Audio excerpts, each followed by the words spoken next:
Vaccine बहुत ज़रूरी है कोविड के प्रसार को रोकने के लिए और कोविड पर विजय पाने के लिए। तो हम सबको वैक्सीन ज़रूर लेना चाहिए, वैक्सीन की दोनों डोज लेनी चाहिए। लेकिन इस भ्रांति में न रहें कि अगर वैक्सीन लिया है तो फिर कोविड का संक्रमण नहीं हो सकता है। ये समझने की बात है कि वैक्सीन जो है वो हमारे शरीर में कोविड वायरस के अगेंस्ट एंटीबॉडीज बनाता है, जिससे कि अगर संक्रमण हो तो कोविड वायरस के अगेंस्ट वो फाइट कर सके। वो शरीर पर, हमारे शरीर में जो डिजीज पैदा करता है और जो दुष्प्रभाव विभिन्न अंगों पे पड़ते हैं उसको रोकता है। तो ये जो वैक्सीन है, ये लेने से हमारे शरीर के अंदर में एंटीबॉडी बनते हैं, लेकिन ये वायरस को हमारे शरीर में प्रवेश करने से नहीं रोकता है। ये वायरस हमारे श्वसन तंत्र में, हमारे नाक से, हमारे रेस्पिरेटरी सिस्टम से प्रवेश करके हमारे लंग तक जा सकता है। तो जब ये वायरस हमारे शरीर में जाएगा तो वैक्सीन अगर पड़ा है तो उसके एंटीबॉडीज फाइट करेंगे, इसको बॉडी में बढ़ने से रोकेंगे, इसको रेप्लिकेट होने से रोकेंगे इसके। लेकिन ये हमारे श्वसन तंत्र में पड़ा रह सकता है और दूसरों को इन्फेक्ट कर सकता है। इसलिए वैक्सीन लेने के बाद हमें ज़रूरी है मास्क लगाना या डिस्टेंसिंग फॉलो करना, क्योंकि जो कोविड एप्रोप्रिएट बिहेवियर है वो वैक्सीन लगाने के बाद भी करना है, क्योंकि हम वैक्सीन जिनको लग चुका है वो उनको खुद तो नुकसान नहीं होगा लेकिन दूसरों को ये फैला सकते हैं। तो अब वैक्सीन लगाने से फ़ायदा क्या है? वैक्सीन लगाने से फ़ायदा यह है कि जैसा कि मैंने पहले बताया कि एंटीबॉडीज़ बनते हैं, और अगर जो संक्रमण हो जाए लगने के बाद भी तो गंभीर होने से बचाते हैं, पेशेंट को आईसीयू में जाने से बचाते हैं, और मोर्टेलिटी यानी कि मौतें भी कम होती हैं वैसे लोगों में जिन्होंने वैक्सीन लिया हुआ है। तो वैक्सीन से ये सारी हमें लाभ है, लेकिन सावधानी बरतने की ज़रूरत है, क्योंकि वैक्सीन लेने के बाद भी हम संक्रमित हो सकते हैं और दूसरों को संक्रमण फैला सकते हैं। इसलिए हमें मास्क का उपयोग, सैनिटाइजेशन का उपयोग और डिस्टेंसिंग मेंटेन करना है वैक्सीन लेने के बाद भी।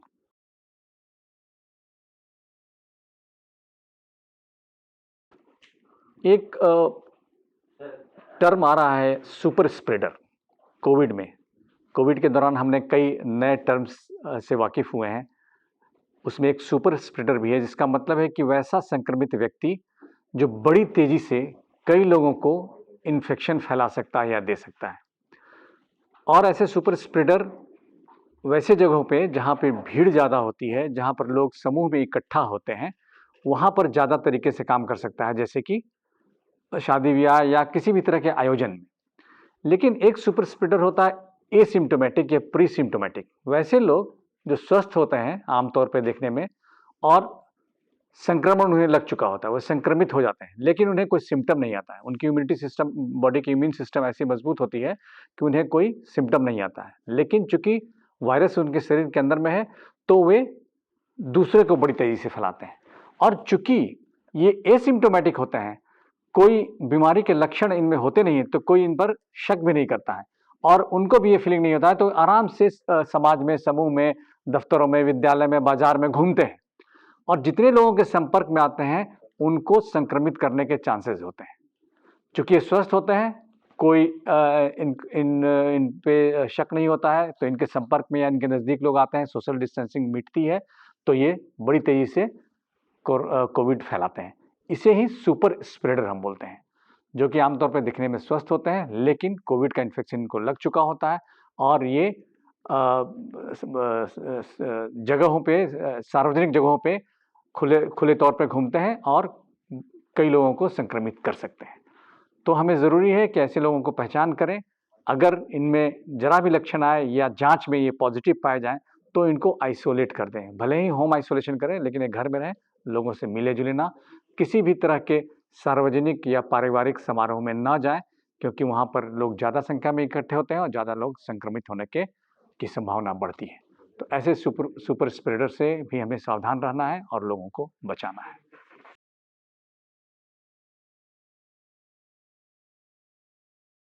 और सुपर स्प्रेडर का दूसरा समूह ऐसा है जो लोगों ने फेज 1 और फेज 2 में वैक्सीन ले चुके हैं, चाहे वो 45 वर्ष के ऊपर के सामान्य नागरिक हो या 45 वर्ष से नीचे वाले फ्रंट लाइन वर्कर या हेल्थ केयर वर्कर हैं।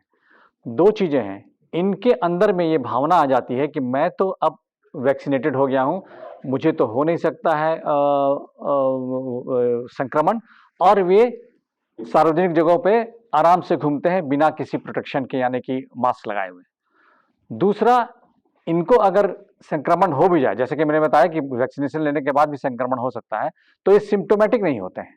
तो सिम्टोमेटिक नहीं होते हैं तो लोग को इन पर शक भी नहीं होता है और लोग इनके संपर्क में आते रहते हैं। तो वैसे लोग जिन्होंने वैक्सीन लिया है और उनको संक्रमण हो गया है, वो सुपर स्प्रेडर की कैटेगरी में आते हैं।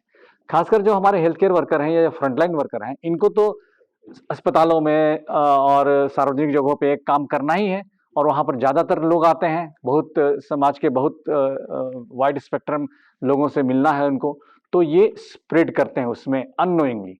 एक तो ये फीलिंग होती है कि मैं तो वैक्सीनेटेड हूँ, मुझे हो नहीं सकता है, और दूसरी, लोग भी इन पर शक नहीं करते हैं क्योंकि इनको कभी सिम्टम होता नहीं है। तो ऐसे सुपर स्प्रेडर्स को भी पहचानना और सावधानी बरतना जरूरी है कोरोना के प्रसार को रोकने के लिए।